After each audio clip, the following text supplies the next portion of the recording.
Yan ho, ipa po yan ha.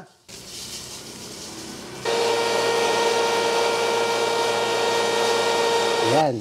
Minsan haluan nyo na lang konting binlid. Sa araw na ito, ang bibidyohan naman po natin ay full Buraiser machine. Order po sa atin po ng mga taga Luzon, Visayas at Mindanao. Nung nakarang araw, ang binidyohan po natin, mga pelletizer machine. Ito po ang kapartner po niyan. Kung gusto nyo pong mas makatipid, kagaya niyan, bibili po kayo ng darak. Ito po, mas mura po ang IPA. Yung iba, ginagawa po nila yung, kinu-convert po nila yung IPA through darak. Yan. So, pwede din po natin itong maging pansahog o panlahok sa ating pong pellet. Try po natin to ha, kung ano mangyayari dito sa ating pong IPA. Yan ho, IPA po yan ha. Try po natin.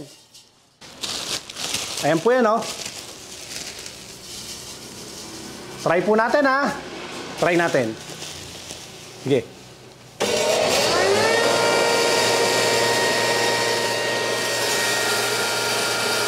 Adjust lang po natin ng konti.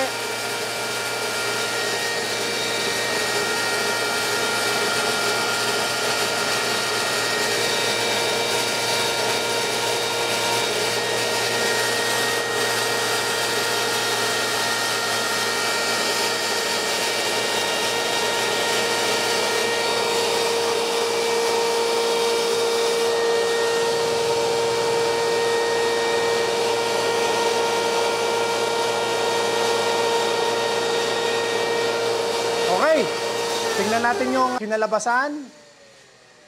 Pakita natin. Okay. Tingnan nyo po, oh. Yan. Minsan, haluan nyo na lang konting binlid. Yan. Darak na po yan. Yan, okay. Ganyan po siya ka-pino. Yung mga customer po natin, minsan, paminta. Ayan, ginagamit po nila yan sa mga paminta o kaya sa mais. At testingin din po natin sa mais. Marami pong mga customer po tayo na nangangailangan po ng pulverizer machine, mais po ang dudurugin. Magandang araw po, Boss Marivic Calejo ng Bulinaw, Pangasinan. Boss Marivic, ito po yung order naman po ninyo.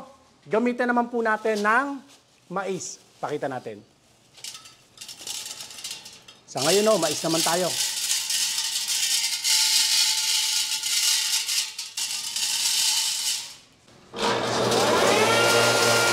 Ayan, basta umandar na ganyan yan, no?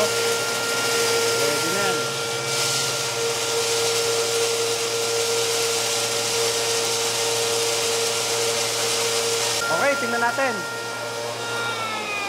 Tingnan natin ngayon yung materials na inilabas. Ito na po siya, oh. Ayan, naku po, napakaganda, oh.